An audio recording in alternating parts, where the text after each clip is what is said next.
I was there for 2 years, working in a textile mill and so on.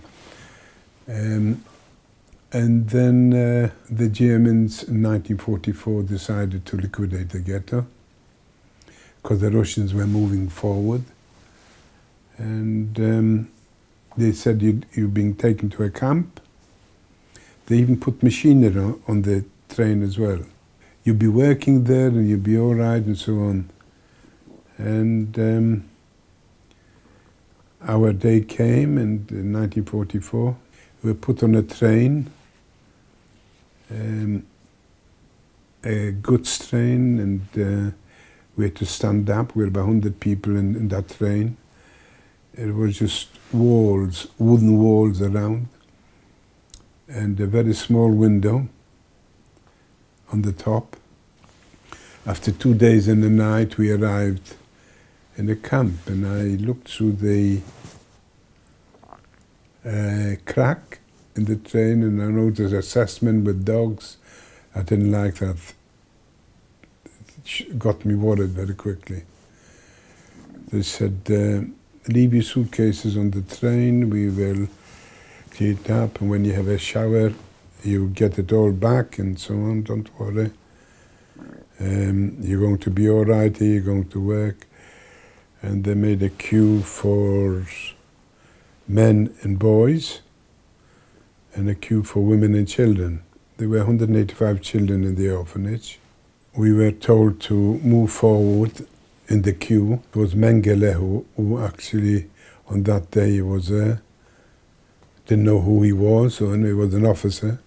There was a few officers, and men with guns standing by, and they told us to go, all of us, 185 children, to walk with other people to the left. And suddenly they wanted a young woman. She had a baby on her hand, and they tried to take it out from her hand. And she started screaming. All the assessment run towards her.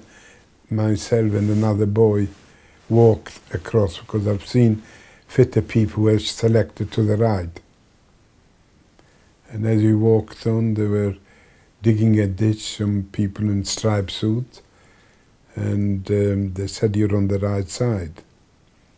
I didn't know right side, wrong side. We went to a brick building. They told us to undress. I had 6 photographs of my family. Everything had to leave. Just in the nude, we had to walk to the next room and have our hair shaved off. And then we went into the shower. We had a shower. And then we came to another room. We got our striped suit. And then after I got my suit, we were numbered. And I got the number B7608. Auschwitz was the only place where they gave you numbers on the arm.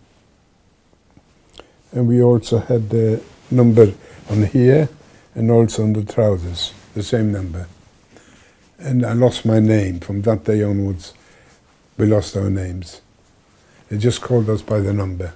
We were taken to the gypsy camp. We were 1,000 men in a barrack, a wooden barrack made for horses. Why use it for horses when you can use it for human beings?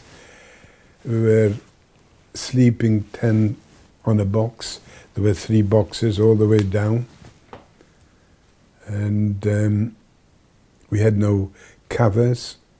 We had no mattresses. We slept on the wood. For a cushion, I twisted my clothing round and put it under my head, and people snored, people died, people were terrible situation.